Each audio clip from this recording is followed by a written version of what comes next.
Hello student, board exam की तैयारी में आज की वीडियो में हम करेंगे उत्पादन और लागत चैप्टर का रिवीजन मैं इसलिए कह रहा हूँ क्योंकि इससे पहले आपको नोट्स, इंपॉर्टेंट क्वेश्चन 1 मार्क्स वाले, 3 मार्क्स वाले, 5 6 मार्क्स वाले, 10 मार्क्स वाले सब बता चुका हूँ। वीडियो के डिस्क्रिप्शन में देखिएगा, लिंक दिया हुआ है। तो हम करेंगे सुपर फास्ट रिवीजन, यानी कि इस चैप्टर के हर एक टॉपिक को कवर करेंगे और उसको एक्सप्लेन कर देंगे आपके लिए, ताकि आप एग्जाम में अच्छे से लिख सकें। तो चलिए शुरू करते हैं। और हाँ, शुरू करने से पहले एक चीज़ ध्यान में रखिएगा, सब्सक्राइब नहीं किया है ना चैनल को तो सब्सक्राइब जरूर कर लीजिएगा और शेयर कीजिए अपने दोस्तों के बीच में। चलिए, उत्पादन और लागत। तो सबसे पहले हम क्या पढ़ेंगे, उत्पादन के बारे में। उत्पादन मीन्स प्रोडक्शन। लाइटिंग पर ध्यान मत दीजिएगा, कॉन्सेप्ट को समझिएगा। उत्पादन क्या होता है? उत्पादन वास्तव में क्या है? एक आर्थिक क्रिया है। उत्पादन एक आर्थिक क्रिया है जिसके अंतर्गत प्रकृति से मिली वस्तुओं का उपयोग करके वस्तुओं के मूल्य में वृद्धि की जाती है, उसके उपयोगिता में वृद्धि की जाती है। ठीक है ना, मूल्य में वृद्धि की जाती है या उपयोगिता में वृद्धि की जाती है। इस पूरी प्रक्रिया को हम क्या कहते हैं? उत्पादन कहते हैं। उत्पादन में मूल्य की वृद्धि होती है। फॉर एग्जाम्पल, फैक्ट्री में कोई सामान बनता है, ठीक है ना, मान लो बिस्किट बनता है फैक्ट्री में, और बिस्कुट बनता है वो किससे बनता है? गेहूं से। गेहूं के आटे से बिस्कुट बनता है। तो गेहूं प्रकृति से गेहूं को कन्वर्ट किया बिस्कुट में, उपयोगिता में वृद्धि कर दी, तो उसको बाजार में बेच दिया। यही उत्पादन हुआ। एक नाई बाल काट रहा है, ठीक है ना, एक नाई क्या कर रहा है? बाल काट रहा है। तो ये भी उत्पादन का ही एक उदाहरण है। क्यों? बाल काट के वो क्या कर रहा है? पैसा कमा रहा है। उत्पादन का मतलब ये नहीं होता है केवल वस्तुओं का, सेवाओं का उत्पादन किया जाए, वस्तु बनाया जाए। उत्पादन का मतलब होता है यहाँ पर आपकी जीविका भी अर्न होनी चाहिए। इसका मतलब आपकी कुछ इनकम होनी चाहिए। अगर कुछ प्रॉफिट या कुछ इनकम कमाते हैं तो ये तरीका भी उत्पादन ही होता है। इसका मतलब सीधी सी बात है, एली के अकॉर्डिंग, जो प्रोफेसर एली थे, एली ने क्या कहा था? आर्थिक उपयोगिता का सृजन ही उत्पादन। अगर किसी वस्तु से आर्थिक उपयोगिता का निर्माण होता है तो उसी को हम क्या कहते हैं? उत्पादन कहते हैं। उत्पादन को पढ़ने के बाद सबसे इंपॉर्टेंट चीज था उत्पादन की अवधारणाएं की। उत्पादन की अवधारणाएं, ठीक है। उत्पादन की अवधारणाओं को 3 कैटेगरी में बांटा जाता है। फर्स्ट,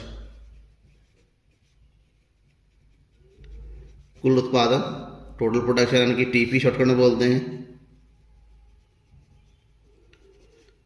औसत उत्पादन, एपी बोला जाता है।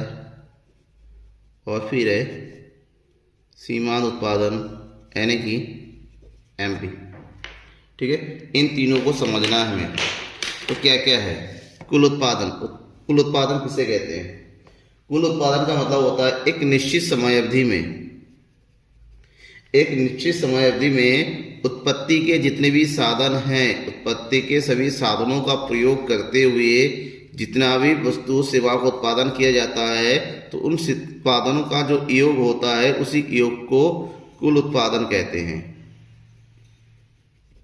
कुल उत्पाद के नाम से भी जाना जाता है, यानी कि एक निश्चित समय में उत्पादन के सभी साधनों का प्रयोग करते हुए जितनी भी वस्तुओं सेवाओं का उत्पादन किया जाता है, उनकी कुल मात्रा को कुल उत्पादन कहते हैं। जबकि औसत उत्पादन का मतलब क्या होता है? एपी। औसत उत्पादन का मतलब होता है यहाँ पर प्रति इकाई साधनों से प्राप्त उत्पादन। प्रति इकाई साधन से प्राप्त उत्पादन को हम औसत उत्पादन कहते हैं। और यहाँ पर औसत उत्पादन का दूसरा फार्मूला होता है कुल उत्पादन को उत्पादन की प्रति इकाई साधन से भाग करके जो हम क्या करते हैं? औसत उत्पादन, यानी कि एपी इक्वल टू हो जाता है आपका टीपी डिवाइडेड बाय उत्पत्ति के साधन, यानी कि यहाँ पर उत्पत्ति के परिवर्तनशील साधन का प्रयोग किया जाता है, दैट इज एल। यहाँ पर एल का मतलब होता है उत्पादन के परिवर्तनशील साधन। दूसरी ओर है सीमांत उत्पादन। सीमांत उत्पादन किसे कहते हैं? सीमांत का मतलब क्या होता है? एक अतिरिक्त। इसका मतलब उत्पादन के एक अतिरिक्त परिवर्तनशील साधन का प्रयोग करने से कुल उत्पादन में होने वाला परिवर्तन। अगर उत्पादन की जितना इकाई उससे एक अधिक इकाई का उत्पादन करते हैं तो उससे कुल उत्पादन में जो भी परिवर्तन होता है उसे हम क्या कहते हैं, सीमांत उत्पादन कहते हैं। इसको दो तरीके से दिखा सकते हैं सीमांत उत्पादन। सीमांत उत्पादन बराबर कुल उत्पादन में होने वाला परिवर्तन को भाग कर देंगे उत्पादन के साधनों में होने वाले परिवर्तन से। या फिर दूसरा फार्मूला इसका बनता है MP equal to TPn minus TPn-1। दोनों तरीके से हो सकता है। अगर इन दोनों स्थितियों में हमें अगर कुल उत्पादन निकालना है तो कुल उत्पादन का फार्मूला होता है TP equal to AP divided by Q। वहीं पर TP का दूसरा अगर MP दिया हुआ है TP equal to summation MP, एक फार्मूला बन जाता है। ठीक है। अब आपसे क्वेश्चन पूछा जा सकता है तालिका को पूरा कीजिए, जहाँ पर आपको TP दिया होगा और उत्पादन की प्रति इकाई साधन भी दिया होगा। ठीक है। उत्पादन के साधन है जिसको हम L से, L का मतलब लेबर, ठीक है, उत्पादन की परिवर्तनशील साधन होता है। TP दिया हुआ कहा जाता है MP यानी कि सीमांत उत्पादन और औसत उत्पादन की गणना कीजिए। तो सीमांत उत्पादन का फार्मूला तो मैंने आपको बताया था, क्या दिखा होता है TPn माइनस TPn-1। इसका मतलब होता है जिस इकाई का MP निकालना होता है उस इकाई के TP से उसके ठीक ऊपर वाली एक पहली इकाई को माइनस करना है। पहली इकाई के ऊपर कुछ नहीं होता तो पहली इकाई में MP सेम होता है 25। दूसरी इकाई में 45 में से 25 को माइनस कर देंगे, कितना आ जाएगा ये 45 माइनस 25 20। तीसरी इकाई में 60 से 45 को माइनस कर देंगे 15। 70 में से 60 को माइनस कर देंगे 10। 75 में से 70 माइनस कर देंगे 5। 75 में से 75 माइनस करेंगे 0। 70 में से 75 माइनस करेंगे -5। 60 में से 70 माइनस करेंगे -10। MP निकल आता है। अब MP के बाद फिर निकालना था AP, जिसका फार्मूला होता है TP divided by L। TP को L से डिवाइड करना है। 25 को 1 से डिवाइड करेंगे, 25 45 को 2 से डिवाइड करेंगे तो यह जाएगा तुम्हारा कितना 22.5। 60 को 3 से डिवाइड करेंगे 20। 70 को 4 से डिवाइड करेंगे 17.5। 75 को 7 से डिवाइड करेंगे तो यह जाएगा 15। 75 को 6 से डिवाइड करेंगे, यहाँ जाएगा 12.5। 70 को 7 से डिवाइड करेंगे 10 और 60 को 8 से डिवाइड करेंगे, यह जाएगा 7.5। ये है सिंपल सी, हम टेबल भी कैलकुलेट कर सकते हैं। ठीक है ना। अगर टेबल फिल करना भी एग्जाम में पूछा जाता है। अब उत्पादन से अगला जो टॉपिक है जो एग्जाम में आ सकता है वो है उत्पादन फलन। उत्पादन फलन क्या होता है? उत्पादन फलन किसे कहते हैं? उत्पादन फलन वास्तव में उत्पत्ति के जो साधन हैं, उत्पत्ति के साधन, जिसको हम नॉर्मली क्या कहते हैं, इनपुट बोलते हैं, हिंदी में बोला जाता है आगत। उत्पत्ति के साधनों और उत्पादन की मात्रा, दैट इज आउटपुट यानी कि निर्गत।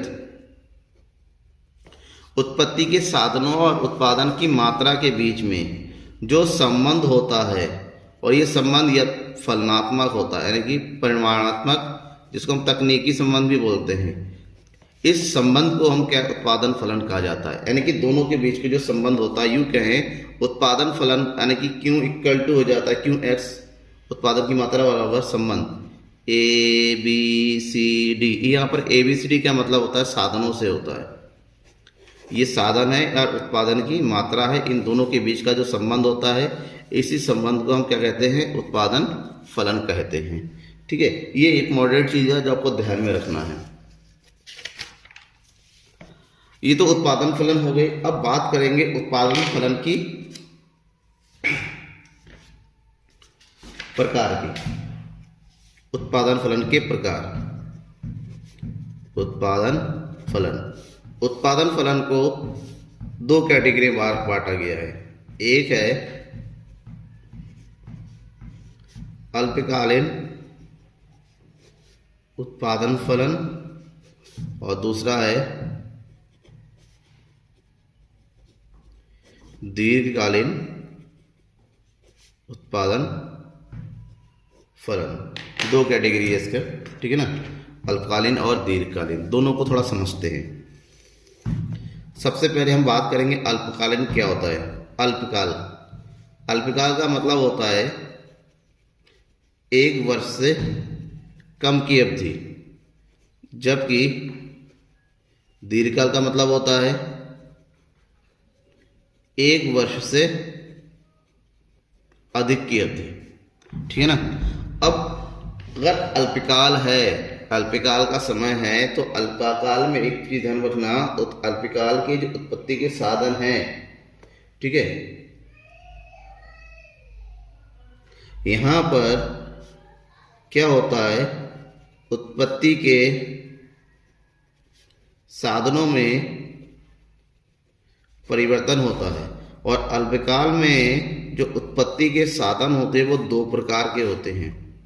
एक होता है स्थिर साधन और एक होता है परिवर्ती यानी कि परिवर्तनशील साधन। अल्पकाल में उत्पत्ति के साधन कुछ स्थिर होते हैं और कुछ साधन परिवर्तन होते हैं। जो स्थिर साधन होते हैं उसमें मुख्यतः क्या क्या होता है, जैसे भूमि हो गया, पूंजी हो गया, साहसी हो गया, मशीन हो गई, इसमें परिवर्तन नहीं किया जा सकता। जबकि परिवर्तन साधनों की बात करें, जिसमें मुख्यतः क्या आता है, परिवर्तनशील साधन आ जाता, श्रम होता है। दूसरा कच्चा माल होता है, यानी कि उत्पत्ति के साधनों, उत्पादन के बढ़ने के साथ साथ इन साधनों में परिवर्तन किया जा सकता है, जबकि इसमें परिवर्तन नहीं किया जा सकता है। यानी कि अल्पकाल उत्पादन फलन की स्थिति में कुछ साधन स्थिर रहते हैं और कुछ साधन परिवर्तनशील परिवर्तन किया जाता है। उसमें उसके बाद उत्पादन में क्या होता है, परिवर्तन होता है। इस नियम के अंतर्गत, इस फलन के अंतर्गत जो नियम काम किया जाता है उसके होते हैं अल्पकालीन उत्पादन फलन का नियम। क्योंकि यहाँ पर उत्पत्ति में परिवर्तन होता है, उत्पत्ति के अनुपात में परिवर्तन होता है, इसलिए इसको दूसरा नाम दिया गया है एक साधन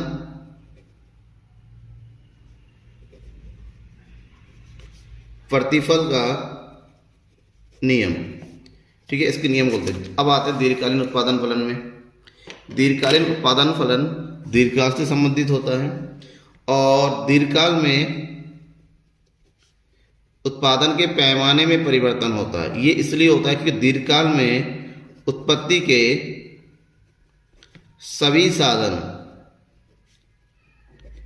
परिवर्तनशील होते हैं। मतलब दीर्घकाल में उत्पादन का कोई भी साधन स्थिर नहीं होता, सभी साधनों को हम एक निश्चित अनुपात में परिवर्तित किया जाता है। जब उत्पादन के सभी साधनों में परिवर्तन होता है तब क्या होता है, यहाँ पर उत्पादन का पैमाना बदल जाता है। जब उत्पादन का पैमाना बदल जाता है तो उत्पादन में वृद्धि होती है, ठीक है। अब ये जो नियम होता है, इस नियम, क्योंकि दीर्घकाल में यहाँ पर उत्पादन का पैमाना बदलने के कारण इसका नाम दिया गया है पैमाने के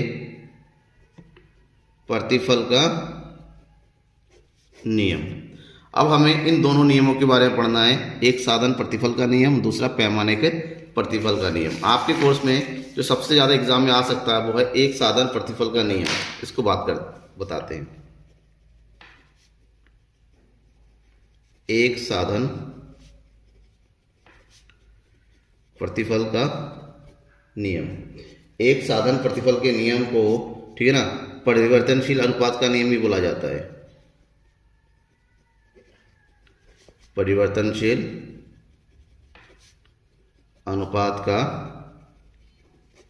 नियम, ठीक है ना। यह अल्पकालीन परिवर्तनशील, इस नियम के अंतर्गत क्या होता है, इस नियम के उत्पादन के कुछ साधनों को स्थिर रखकर अन्य साधनों में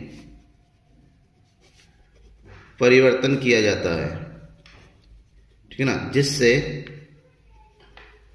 उत्पादन में क्या होती है, वृद्धि होती है, उत्पादन में परिवर्तन होता है।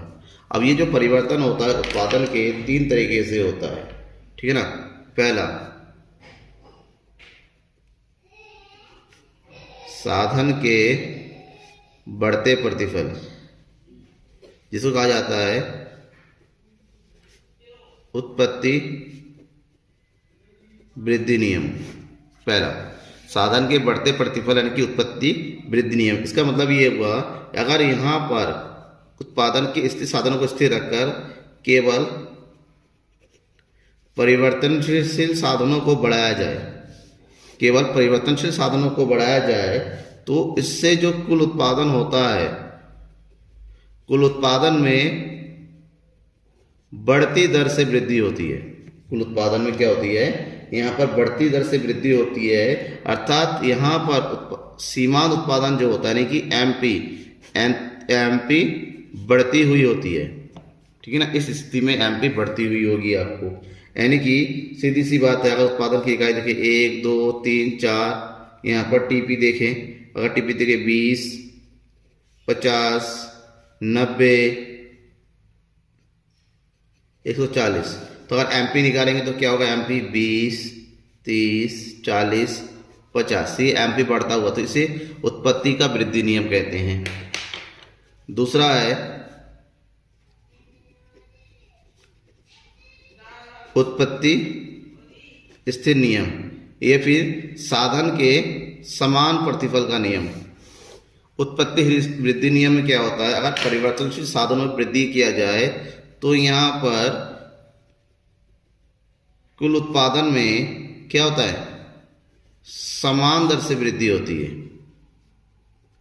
उत्पत्ति में एक समान दर से वृद्धि होती है, और एक समान दर से वृद्धि होने के कारण क्या होता है, यहाँ पर जो 1 2 3 4 जो टीपी है, जैसे टीपी 20 30 40 50, तो ऐसे में एमपी भी एक समान होता है, यानी कि एमपी कितना हो गया, देखिए 20 से 30 20 10 10 10, हमारा एमपी भी क्या होता है, एक समान रहता है, यानी कि हर स्टेज पे ये बराबर बराबर रहता है। ठीक है ना, तो ये हो गया उत्पत्ति स्थिर नियम। अब हम बात करते हैं उत्पत्ति ह्रास नियम। उत्पत्ति ह्रास नियम के अंतर्गत क्या होता है, उत्पत्ति ह्रास मतलब घटता हुआ। उत्पत्ति ह्रास नियम उत्पादन के परिवर्तनशील साधनों में अगर वृद्धि किया जाता है तो उत्पादन में घटती दर से वृद्धि होती है। उत्पादन में घटती दर से वृद्धि होती है, इसका मतलब होता है इस स्थिति में एमपी और एपी सीमांत उत्पादन और औसत उत्पादन दोनों में क्या होती है, कमी होती है, और ऐसे में कुल उत्पादन भी घटने लगता है। ठीक है ना, तो इसका एग्जांपल की बात करें, ये हो गया 1 2 3 4 5, और अगर हम टीपी की बात करें ये हो गया 30 55 75 90 100। तो ऐसे में अगर एमपी निकालेंगे तो एमपी क्या होगा, देखो 30 25, ठीक है 20 15 10, ये घट रहा है। इसका मतलब कुल उत्पादन में घटती दर से वृद्धि हो रही है, इसे उत्पत्ति ह्रास नियम कहते हैं। अगर हम यहाँ पर तीनों नियमों को एक साथ लेके आए, ठीक है ना, उत्पत्ति के बढ़ते नियम, स्थिर नियम और ह्रास नियम को लेके आए, तो उत्पादन में पहले बढ़ती अवस्था होती है, फिर ये समान अवस्था, फिर ये घटने लगती है। इसका मतलब ये हुआ, पहले एमपी जो होता है पॉजिटिव रहता है, फिर इस स्थिति में आके ये 0 हो जाता है, फिर ये माइनस में आ जाता है। तो ये 3 स्थितियाँ होती है, 1 2 और 3 उत्पादन के बढ़ते प्रतिफल का नियम, उत्पादन के स्थिर प्रतिफल का नियम और उत्पादन के घटते प्रतिफल का नियम।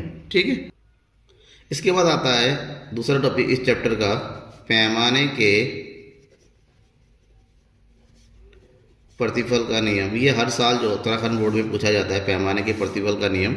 इसको डिटेल से समझना है, तो डिटेल से समझने के लिए इसका लिंक मैंने डिस्क्रिप्शन में दिया हुआ है अलग से, पैमाने के प्रतिफल का, आप वहाँ देख लीजिएगा। फिलहाल मैं समझा दूँ, पैमाने का प्रतिफल का नियम एक दीर्घकालीन अवधारणा है, और दीर्घकाल में उत्पत्ति के सभी साधन क्या होते हैं, परिवर्तनशील होते हैं, कोई भी स्थिर नहीं होता। यानी कि उत्पत्ति के सभी साधनों में परिवर्तन किया जाता है, और ये परिवर्तन एक निश्चित अनुपात में होता है।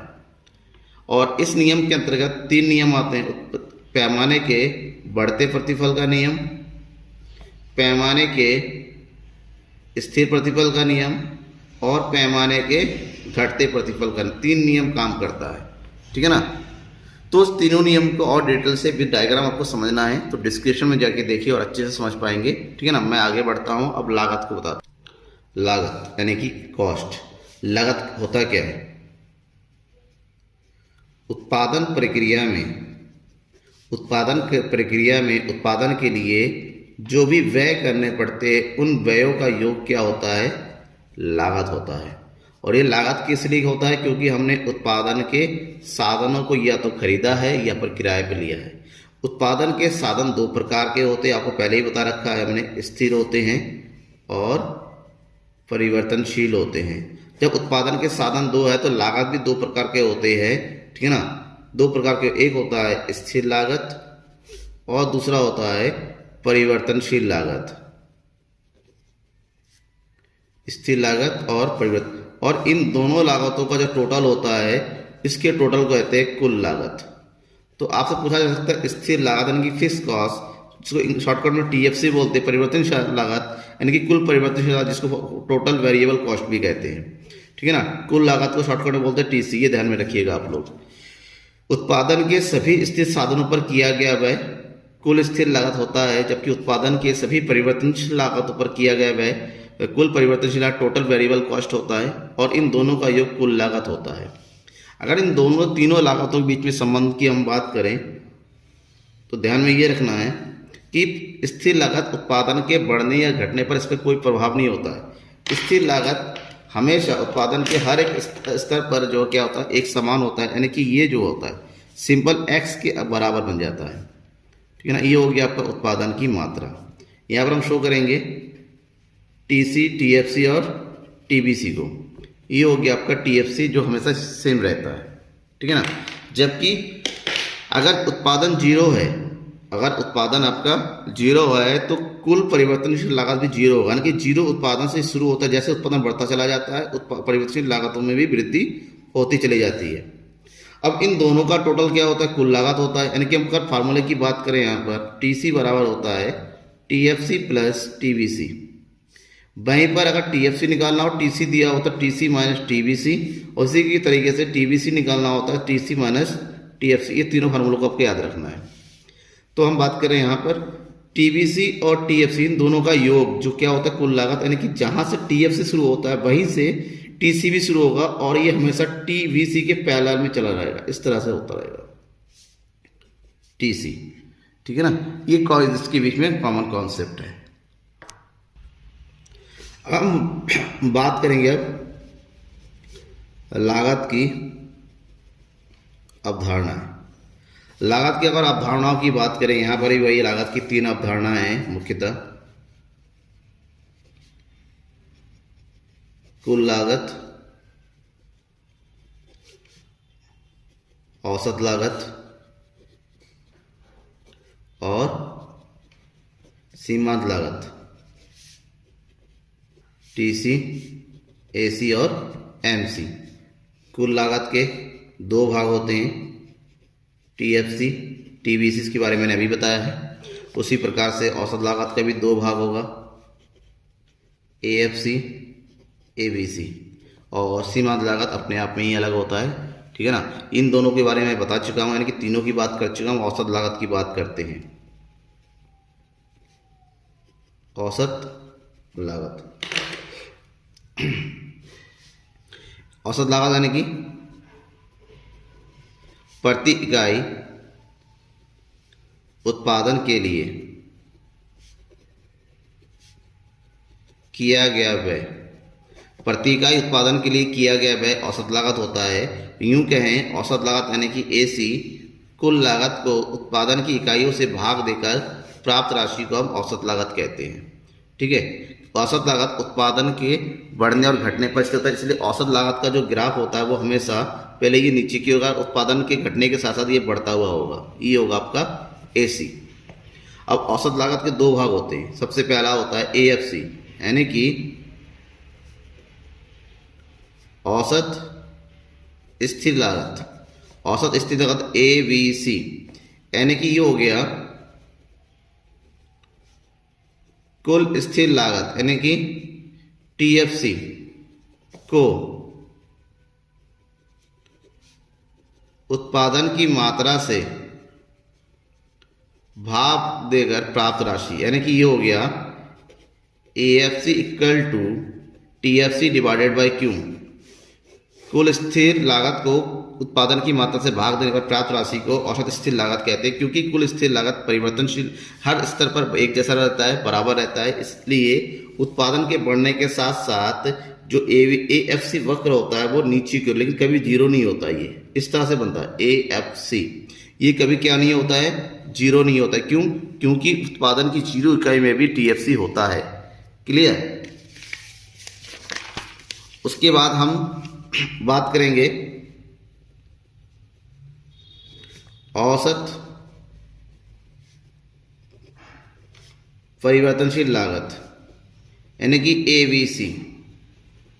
टीबीसी को उत्पादन की मात्रा, कुल परिवर्तनशील लागत को उत्पादन की मात्रा से अगर भाग कर देंगे तो हमें एबीसी प्राप्त होता है।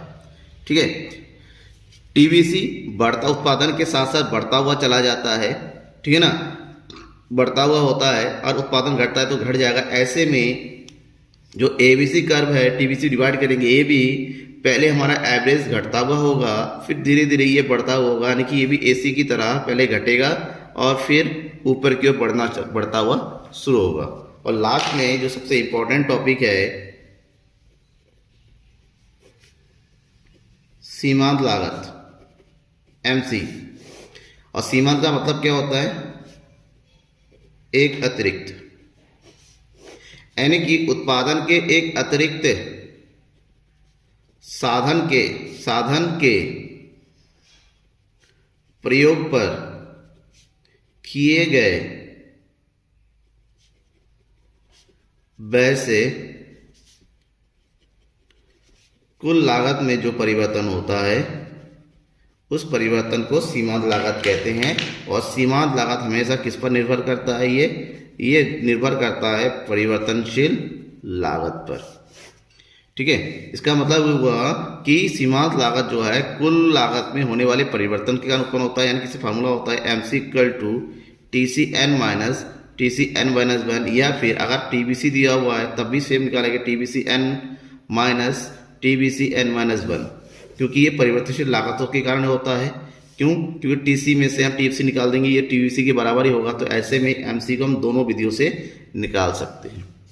उत्पादन की मात्रा में निर्भर होने के कारण इसका वक्र भी ऊपर की तरह होता है, ये पहले नीचे गिरता है फिर ऊपर की ओर बढ़ता चला जाता है। तो ये एसी की तुलना में ज़्यादा तेजी से ऊपर की ओर बढ़ता हुआ होता है। तो ये भी लागत के चैप्टर का पूरा कॉन्सेप्ट है जो कि आपके एग्जाम में आ सकता है। इसको ध्यान से देखिए, कहीं पर कोई डाउट होता है तो आप मुझसे ज़रूर पूछिएगा। ठीक है ना? Thank you everyone.